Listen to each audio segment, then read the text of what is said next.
Hi, I'm Georgia. And I'm Ella. And we are coming to you live from ACMI's centerpiece exhibit, The Story of the Moving Image. Now, you're probably wondering, what's ACMI and what the flip is a moving image? Well, the answer is simple. ACMI is the Australian Centre for the Moving Image, your museum of screen culture where you can discover the universe of screen-based art like film, TV and video games.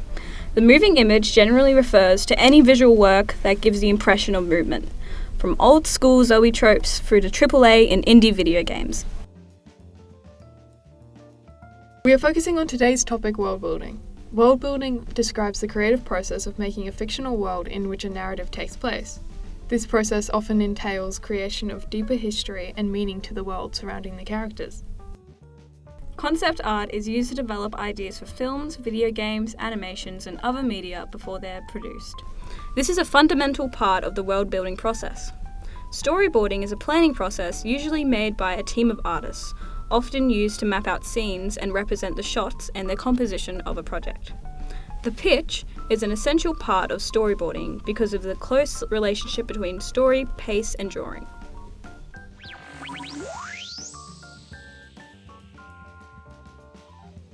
The example of storyboarding shown here is from the film Memoir of a Snail.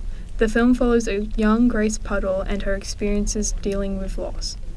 This animation is a great example of how the real world influences fictional world building. The world of Memoir of a Snail is based off the real world locations across Melbourne, such as Brunswick Street and Luna Park.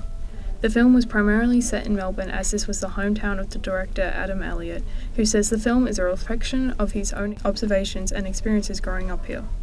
As well as the fictional world being inspired by Elliott's life, his character's experiences are as well. The film's main character, Grace, has a tendency to hoard after a traumatic experience. This is inspired by the director's mother's own tendency to hoard due to similar events. The fictional aspects weren't the only things inspired by Adam Elliott, but the concept and model art style of the film were too. The concept art possesses a flawed and asymmetrical style with no straight lines, and the clay models withhold no surfaces without bumps. This was inspired by Adam Elliott's own inability to draw a straight line due to a hereditary trait, where his hand is constantly shaky. This helped him develop his own unique style, and overall it really adds to the aesthetic of the film. Colonica Quigley's apartment also reflects real-world circumstances impacting her world building. Apartment explores the developer's relationship with her own home space, reconstructed from memory down to the last detail after she left to stay with her family for the duration of the COVID lockdowns. Reflections on the home she recreated for herself and what it means to be left behind.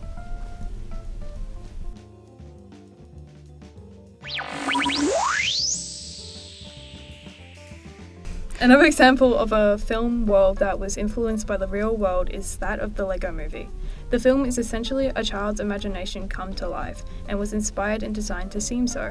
The frame-by-frame animation style is also inspired by fan-made Lego stop-motion animation films. And did you know everything is 100% recreatable in the real world?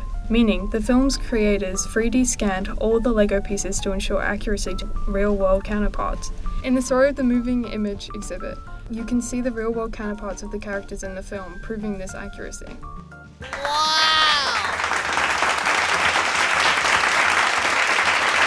Excuse me, but we forgot to mention another fascinating exploration of world building you can find in the Story of the Moving Image, Hollow Knight.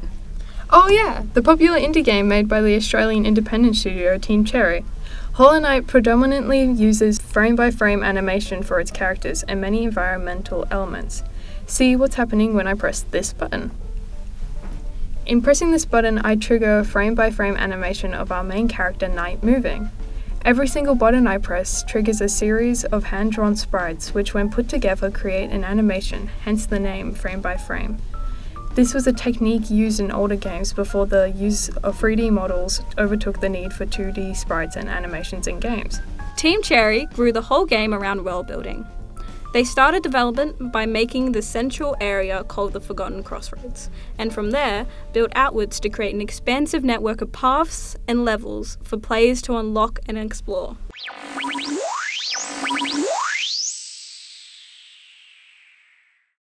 So, what have we learnt today? Well, we know what world building is. how different real-life experiences can influence it, how important it is to storytelling, and how the story of the moving image explores it. And we would like to thank the designers of these lovely miniature spaces, Graham McGuffey, Emily Botard, and Megafun. We were so inspired that we centered our whole video around it. Wait, weren't we supposed to talk about